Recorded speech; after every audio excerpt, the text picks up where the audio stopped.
It's election week. This week, we're going to take a break from going through the Constitution to take a look at the presidential election because this happens only once every 4 years. By now, you've probably heard everyone on earth tell you to go register and vote.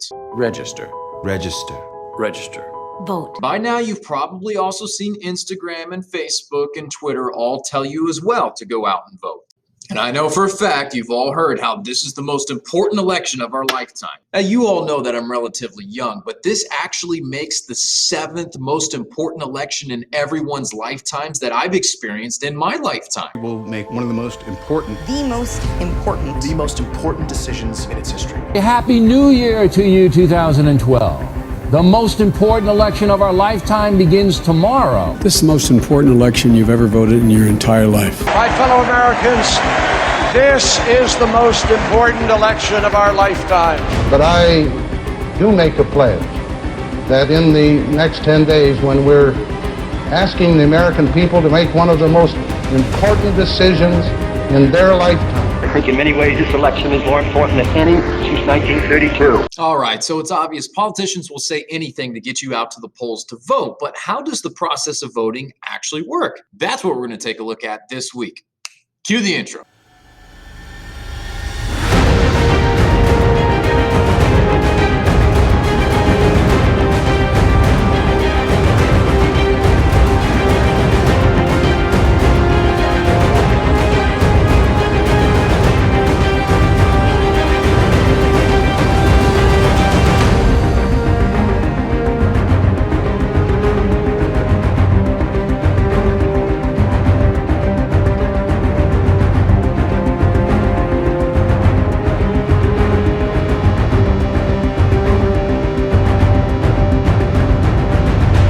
All right, so let me start by saying this. I know that there's at least one person out there that's watching this going, this is cute, Mr. Lucas, but I'm not really going to vote. I know some of you hate politics and it's just not your thing and you don't want anything to do with it. I am not one of those government teachers that's gung-ho on all of their students going out to vote in the future in every election, and if you don't vote, you're a horrible person. Perhaps this is where I agree more with Alexander Hamilton and the Federalists in the fact that I believe quality of vote matters more than the quantity of votes. If you're ignorant and you don't care and you haven't done any research for the election, I do not want you voting. But if you have done your research and you have taken care to get to know the issues and actually look into them and the candidates, then yes, absolutely go vote. For those of you that have no plans on ever voting because you don't want anything to do with politics, I'm talking to you. There are more issues on a ballot than just the presidential election and members of Congress.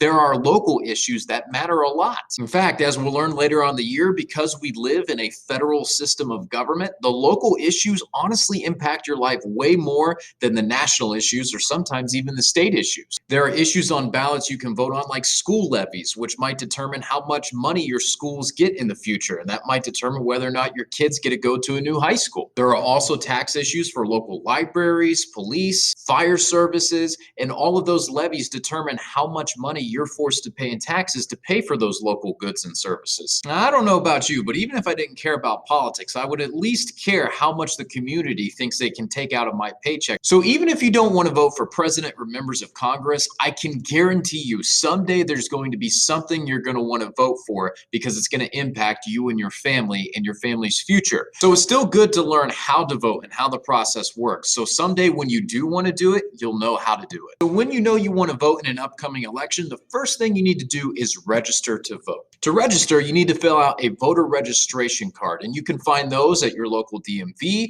You can even go online and have one mailed to you from the Ohio Secretary of State, or you could come back and visit good old Mr. Lucas because I've got plenty of them. So here's what a voter registration card looks like. And the first thing you'll want to do is read the top, because at the top, there are 6 requirements you need to make sure you have in order to be eligible to vote. The first requirement is that you are a citizen of the United States. And that makes sense because we don't really want people from other countries making decisions for our country. You also have to be at least 18 years old on or before the day of the general election. So as we'll learn later in the year, the 26th Amendment to the Constitution was added, and it makes the minimum voting age 18 years old. Before the 26th Amendment, because voting requirements wasn't mentioned in the Constitution, the states were left to decide what the voting requirements should be. And in many states, the minimum voting age was 21.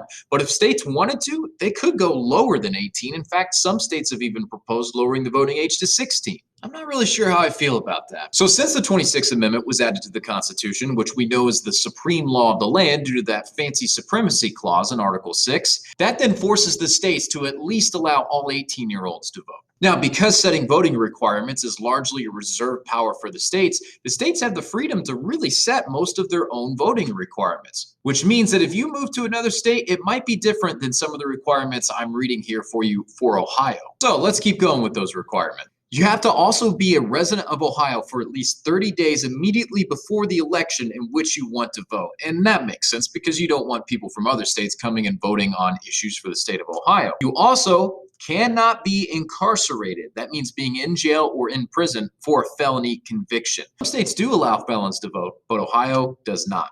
You also may not have been declared incompetent for voting purposes by a probate court, meaning that a judge basically hasn't said that you've gone crazy. And you also must not have been permanently disenfranchised for violations of election laws, meaning basically you haven't committed fraud in the past and tried to circumvent the democratic process. So if you meet all 6 of those requirements, you're good to go. Once you get to the bottom half of the registration card, it'll ask you for your name, your address, and then your driver's license number or your social security number. Once you've filled out that bottom half, you sign it and then send it in the mail to the Secretary of State or the Board of Elections office, and you're good to go. Oftentimes, the Ohio Secretary of State's address will already be on the back. All you have to do is put a postage stamp on it, and congratulations, you're registered to vote. One big reminder that a lot of people forget about. You've got to send in your registration form to where it's received at least a month before the election. Otherwise, it'll be too late. Here's the good news, though. Once you register at a particular address, you don't ever have to register again. But if you move, then you will have to re-register. And that's pretty simple. You just fill out the same things, but you put in your updated address at the bottom. Whether you're moving away to college or even moving across the street, you'll still want to update that registration. Because even if you move across the street, that could change your polling location and who your representatives are at the state and local level. Speaking of moving, let's say that you do move away to college or you join the military and you're not home for election day. Can you still vote in the election despite the fact that you can't go to your home polling location? Absolutely. You can go to the Ohio Secretary of State's website or your local Board of Elections and ask for an absentee ballot request. Once you send that request form back to the Ohio Secretary of State, they will then mail you an absentee ballot. Your absentee ballot is essentially the same exact ballot that you would see if you went into the polls on election day. Only difference is that once you fill it out, you've just got to send it back in the mail for it to be counted. Just make sure you follow the instructions on the absentee ballot to a T, because if you do anything wrong and you send it in too late, then it's not going to be counted. I emphasize that because I see how some of you don't follow directions on your assignments. Now, you don't have to have moved away in order to vote absentee. If you know you're going to be really busy on election day and you're not going to have time to vote, then you can choose the absentee ballot route, or you can vote early in person. The pros of voting absentee are obvious. You can vote from the comfort of your own home in your PJs and take your time on your ballot. You can also do your research while you're actually voting. The cons? Well, unfortunately, if you send in your absentee ballot early or you vote early in person, you may not have all the possible information you could have if you waited till election day. For example, in 2016, just a handful of days before the election, the FBI released some new information and opened up an investigation into Hillary Clinton's emails. That caused some people to change their mind at the last second. Now, some people ask, well, can I change my vote after I've sent it in? The answer to that is yes, depending on the state you live in. In a lot of states, you can change your vote after you submit it early if you want to, but not in Ohio. So voting absentee or voting in early has some pros. It's definitely far more flexible and more convenient. However, you may not have all of the most up-to-date information in order to make the wisest decision. Speaking of information, the question always arises as to the best places to go to get information on not only where you vote, but also to research the candidates and the issues. Well, I'll show you. Let's do this together. Okay, so the first thing you're going to do is go to Google and you're going to Google search the Ohio Secretary of State's website. Then you'll go to the top here, and then you'll go to elections and voting. Once you click on that, you'll scroll down to voters, voteohio.gov. Once you click on that, you go down to find your polling location, and you should see a map of Ohio pop up. Hopefully by now you know that you live, at least most of you do, in Licking County. Then hopefully you see this page pop up, and this is where you put in your address. Now I'm obviously not going to give you all my personal address because I don't want you to come pick my house, but we'll use CTEC's address. You put the street number into the first box, 150, and then the street name into the second box, so Price Road. And then we click on that. And then boom, you should see your polling location pop up down here. So this means if we lived at CTEC, our polling location would be Licking County Church of God in Newark, Ohio. That's where we would go to vote on Election Day. So if you need directions to the polling place, you can find that under Quick Links. If you need a list of who actually represents you and who your elected officials are, you can find that under Quick Links as well as a precinct map, which shows you where different people live and where they go to vote based off of where they live, as well as street details. Then we'll click on sample ballots next. So after you click on that, it should bring up a sample ballot. And this is what you're actually going to see on Election Day when you go in to vote. At this point, I begin to look through each of the candidates running for each of the positions, and I look at their platforms. What are they running on? What are they hoping to do if they get elected? And I'll talk more about that later. Now you see here, there are some positions that only have one candidate running. And that means basically as long as they get one vote, congratulations, they get that position. They're running unopposed. Sometimes you'll also see areas where you can write in a candidate. That means you can literally on the screen type in who you want to be president. It could be anyone. It could be Harambe, Chuck Norris, Kanye West, whoever. They don't even have to be running for the office. And then you can go down to the second page, and this is where you'll often see local issues. Things like tax levies for schools, firefighters, police. You'll often even see state issues where sometimes the state government in Ohio has a big issue and they want the citizens to directly vote on the law. So sometimes there's an element of direct democracy. A lot of times people ask, what are some good websites that you can use to research the candidates? And I always tell them one of the best things you can do is actually go to those candidates' websites. Just about every candidate running for every office has a website where you can find their platform. And their platform is essentially an issue-by-issue breakdown of how they feel and what they want to do about particular issues that we face, whether that be abortion, gun rights, foreign policy. Sometimes you can also get a good idea of what the elected position they're running for actually does. Another great website I always recommend is Ballotpedia, where you can put in your address. It will bring up a sample ballot, but it also provides much more information on the candidate's stances on the different issues. It'll sometimes even reword that really hard to understand ballot language on local issues and state issues so you can better understand what it's actually saying. For your representatives to the federal government, there's a great app I always recommend students download called Causes. And if you download that app and put in your address, it'll show you who your elected representatives are in Congress, and then it tracks how they vote on issues that are important to you. Then you can kind of use that throughout the year to gauge about whether or not this person truly represents you and what you want to see done in Congress. Plus, the other great thing about it is that it breaks down what laws they're voting on and explains it in very simple to understand terms. So those are just some of the websites and tools I use to try to educate myself before I vote, but there's lots of others out there. Okay, so you've registered at least a month before the election. You've done your research. Now, Election Day itself. What can you expect when you actually go in? Well, truth be told, the first thing you can expect is a line. But after you get through the line, you'll arrive to a table where there's some poll workers who will call you over. The first thing they'll ask for is to see your ID, and the easiest thing to give them is your driver's license. If you don't have a driver's license, there are other acceptable forms of ID that they'll gladly take, such as utility bills, bank statements, paychecks, military IDs. The important thing is that it has your name and your address on it, because what they're trying to do is match up your voter registration form you filled out with the correct person and the correct address, just to make sure that no one's trying to commit fraud and vote for other people, or multiple times. Once everything checks out at that table, they'll often give you a little card, and depending on the technology at the polling place, they'll then direct you over to a polling machine. At that polling machine, you'll insert the card and then it will bring up your ballot. In most places, you can simply just touch the screen to select the candidate or the issue that you're voting for. Once you've voted for everything you've wanted to vote for, because you actually don't have to vote for everything on the ballot, then it will ask you to review your choices, make sure that what they have is correct, and once it all checks out, you can click submit, and then your ballot has been officially submitted to be counted. By the way, in case you're wondering if the candidates can vote for themselves, the answer to that is yes. Who did you vote for today? I voted for a guy named Trump. And then my favorite part, you get to walk over to a poll worker who will hand you a little I voted sticker that you can put on your chest and wear proudly throughout the day. And if you're a nerd like me, you go home and you put that sticker in your journal and then you write about why you voted for each candidate so the future generations either realize you were a genius or a complete idiot. Speaking of being an idiot, big piece of advice I want to make sure I, as your government teacher, tell you, because I wish my government teacher had told me this. When I went to vote in my first election, I wore my candidate's gear on my t-shirt and my book bag, and I was proud to vote for him. And I showed up at the polling place and I went up to the booth to vote. And then suddenly I saw these old ladies who were working the polls begin to whisper to each other and point at me. And I started to get all nervous and sweaty. And then one of them came over and was about to say something to me. And the other one says, "No, it's his first time voting. He probably doesn't know."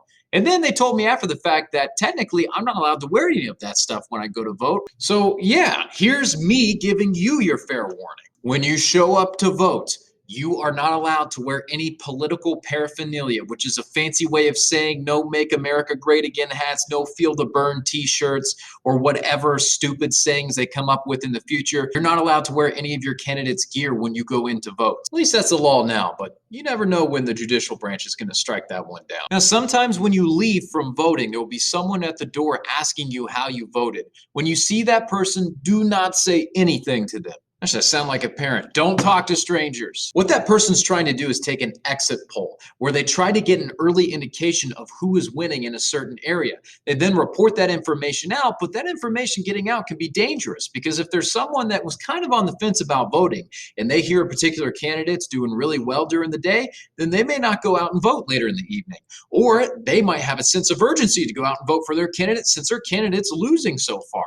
And that can definitely sway the outcome of an election in terms of turnout, the amount of voters that actually go and show up to vote. Speaking of voter turnout, the United States does not have very impressive voter turnout, especially amongst young Americans. And that's been a question political scientists, the people that study these things, have been trying to figure out for years. Why don't young people go out and vote? And why don't Americans in general go out and vote? That leads us back to a question the Federalists asked themselves when they were designing the Constitution. Is it even a desirable thing to want most of the population to vote? Is that something we think would actually be a good thing or a bad thing? If the Federalists were alive today and they saw studies that revealed that most of the American population doesn't know much about their own government and can't even name some of the freedoms in the Bill of Rights or even who their own politicians are, then they would likely argue that most of the population shouldn't vote. And it's not a good thing if most of the population votes because they're ignorant. And it's likely that some conniving politicians will take advantage of that and then pursue bad policies that won't benefit the nation as a whole. Because of that, Federalists did not think more democracy was a good thing. But there are some that disagree. There are some that argue when you include more people and more perspectives into a system of government, you get better policies, better outcomes, a government that serves more people and is more inclusive. That's why in some nations, voting is mandatory. It's compulsory, meaning you're forced to do it, such as in Australia, where if you don't vote, you get fined. Policies such as compulsory voting and the idea of lowering the voting age to 16 would have terrified the Federalists. But hey, those are real policy ideas proposed by a lot of politicians in the United States, whom you now know how to vote for or against. Oh, but wait, hey, Mr. Lucas, why is the election day on a Tuesday? Oh my gosh, I almost made it through the video without getting that question. Well, kids, it all goes back to a law that was passed by Congress in 1845, which makes Tuesday election day. Congress thought to themselves, well, we can't really have the election on the weekends because people go to church on the weekend. And for some people, it takes them almost a day to travel to the polls on horseback. And Wednesday is typically market day for farmers. Oh yeah, speaking of farmers, we don't really want to have the election in the spring when they're planting or in the summer when they're still working in the fields, but we also don't want to have it too early in the fall when they're harvesting. So I don't know, early November seems pretty good. But you know what? The first Tuesday following the first Monday in November seems like the perfect time. And so that is why Election Day is on the first Tuesday following the first Monday in November. Some people have argued we should make it a national holiday where everyone gets a day off of work so that they can go vote. I'm all for that idea if it gives us another excuse to blow things up like we do on the 4th of July. So here's your assignments for this week. Obviously, you have this Ed puzzle and then one other Ed puzzle on elections. Both of those are due by Wednesday at 11:59 p.m. Then you have a sample ballot. I basically took what you're going to see in a real ballot and I put it into a Google form. And it's not going to be graded for accuracy. It's a completion grade. But I want you to practice actually voting, seeing who's on the ballot, looking at some of those websites I showed you, and trying to make an educated vote. The next week, I'll try to show you the results of the election we had in our class and compare that to what actually happened in the real election on Tuesday, November 3rd. Usually every year on election day, I actually have a real mock election when we do our mock Congress, where students come in, I check their IDs, and then you guys get a vote for a president of the class for the mock Congress.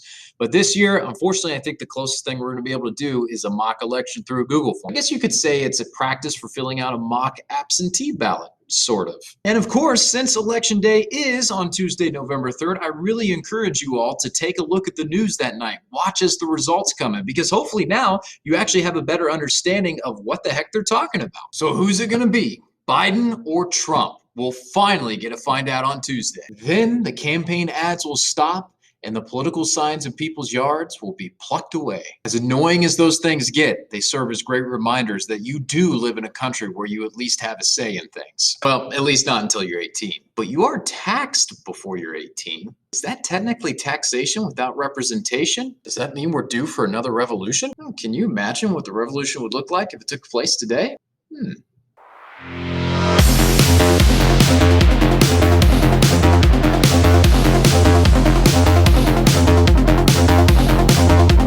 Anyway, even though many of you couldn't vote in this election, hopefully moving forward, you at least know how to vote in future elections. Because I'm already hearing that the 2024 presidential election is going to be The most important election of our lifetime. Most important election you've ever voted in your entire life. This is the most important election of our lifetime. We can save the day. For our children. For our children. For our children. For our communities. For our communities. For our communities. For America. For America. For America.